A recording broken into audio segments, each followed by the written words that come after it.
Anders? Yes, sir.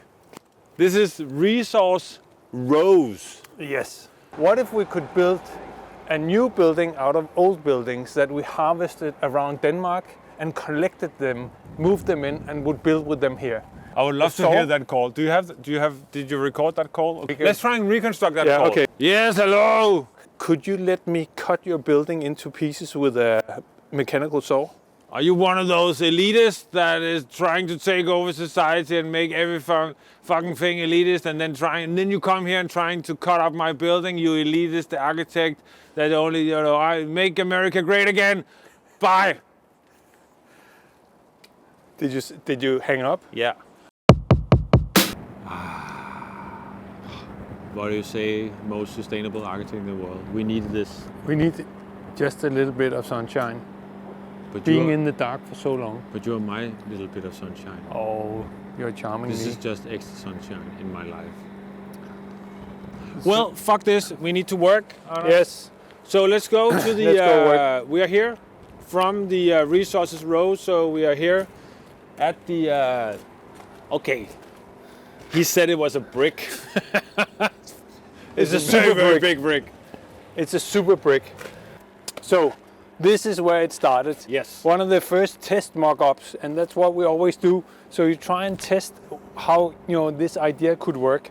And the first kind of bricks that we were cutting out, just the fact of cutting a piece out and coming with a crane, and we created kind of a fork that could kind of lift these things out of the wall, out of the building. So you cut out the wall, lift it out.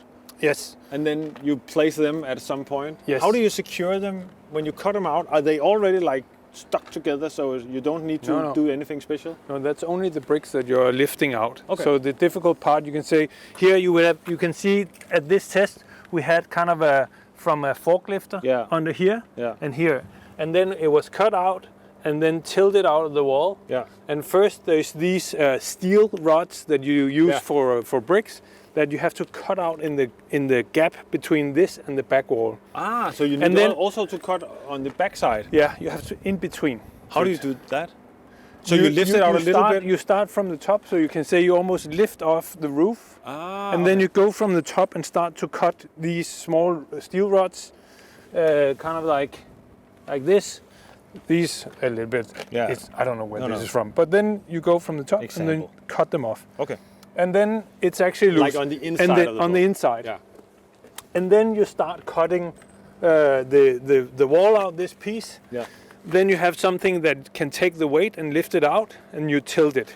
And in that process, in the beginning, we crushed so many things, the buildings, because we couldn't find the right kind of way of pressing it, tilting it, all that stuff. And then when you got it out, you said crushed, crushing it. Okay. What did you think? Yeah, I didn't. That's why I looked a little, bewildered. Because I didn't know crushing. No, it's like, what is he saying? And I was like going deep, hyper focusing on that. But then now I get it. You crushed a lot of these. Because it was difficult in the beginning. Yeah. Then we found out that the mortar here, that there was also a lot of different types of mortar, even though we knew it was had cement in it. Yeah. A lot of brick buildings also only have it in the first 2 centimeters and not in the back. So it's kind of done in 2 times. So you put in the mortar, put the bricks in, and then afterwards you fill it up with this.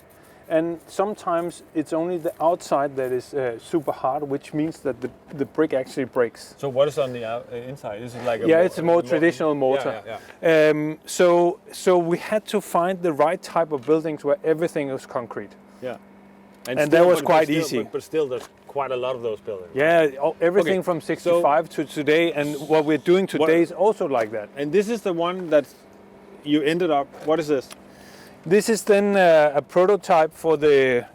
It looks very, very, not prototype alike. It looks very finished. It's super heavy. So here, this is kind of the first prototype to the robot matrice. So you can see here it can kind of it's got a name. Put in here. Matrice. Matrice. It's called matrice. I don't know in English if that's or not. No, but anyways, it looks like a name. yeah, a matrice. It's a kind of a form. Oh yeah. Form. I thought it was a lady's name, but yeah. Let's not focus on that. It could be a lady. We call this the yellow lady. You do? No.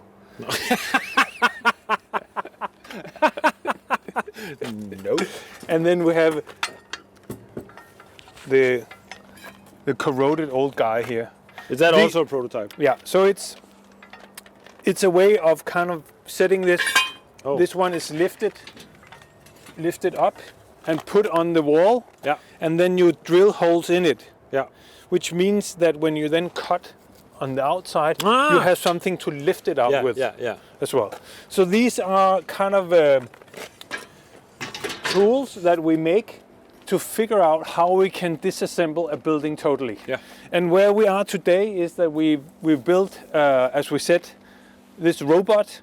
And we're not going to do any robot dancing now, please. It doesn't look like kind of robot. It's not like a robot. It's not like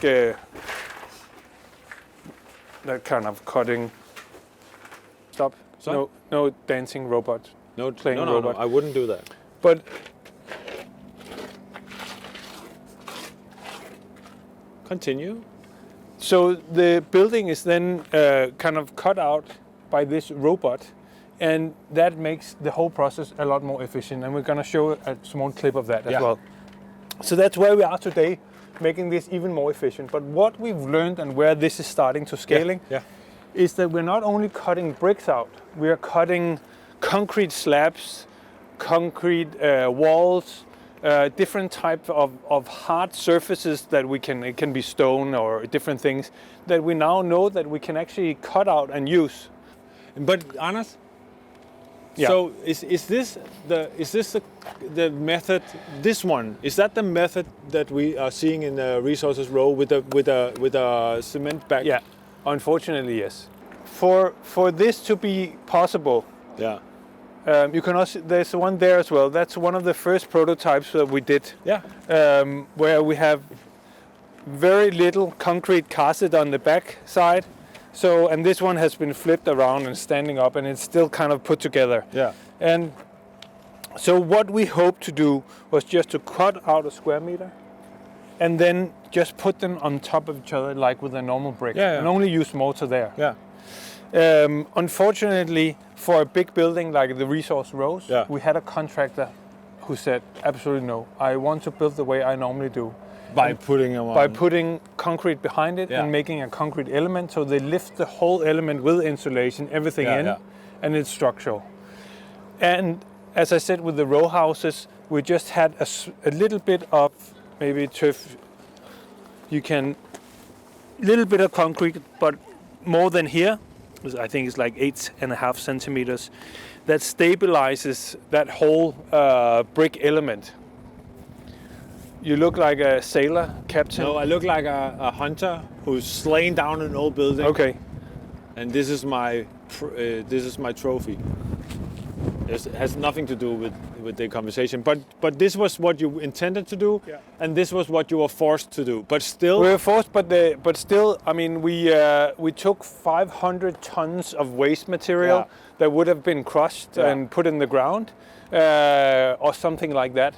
It wouldn't have been recycled at all, only downcycled. So I think, we did something really good, and we started also a methodology about thinking about how we can actually convert materials that we think as being waste and worth nothing to a valuable resource. And this, still this version of it is still a huge material, is a CO2 emitter, and still, so you reduced a lot of CO2 emission? We saved with this model, we saved 40% CO2. Okay.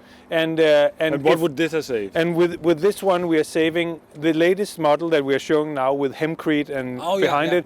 It has at least 86% CO2 reduction. 86. Yes. So it's really, really a lot. But why is that not standard? Building. Why is that not standard building standard then? Why aren't everybody building like this, Anders? If you can reduce 86, you can reuse a material. Yeah. Sometimes this is a happy channel, but sometimes I get super frustrated. Yeah. Because this thing that you do needed to be Scaled and accelerator. Yeah. And after that, what is that? Is that the same theory? It's really beautiful. Yeah, it's the wing tiles. Yeah, we can go over there. So this is a mock-up actually for Tingbjerg, a project we did. There's also one over there with the red tiles. Oh yeah. And in just one kind of material site in close to Copenhagen, there's an area where there is 260,000 of these stones just in boxes. Oh shit. And every time you change your roof, you take these down and you throw them out, and usually they are in perfect shape. Yeah. And put new up. And so we wanted to challenge that. So this is actually kind of a mock-up for a facade. Yeah. And the only thing that we're doing, which is quite simple, is that we are drilling a hole in it, putting a screw through it, and then that's it. And you could then build a traditional insulation, you know, Hemcrete, the same thing as you developed we here. We should go to our project in Lisbjerg, where we've done housing projects with this as facades. It's fantastic. The red ones over there. But it looks fantastic. It's really cool. So it's like a methodology from here to here, where you experiment with all kind of brick materials. Yeah. Okay, so we're gonna end the program today.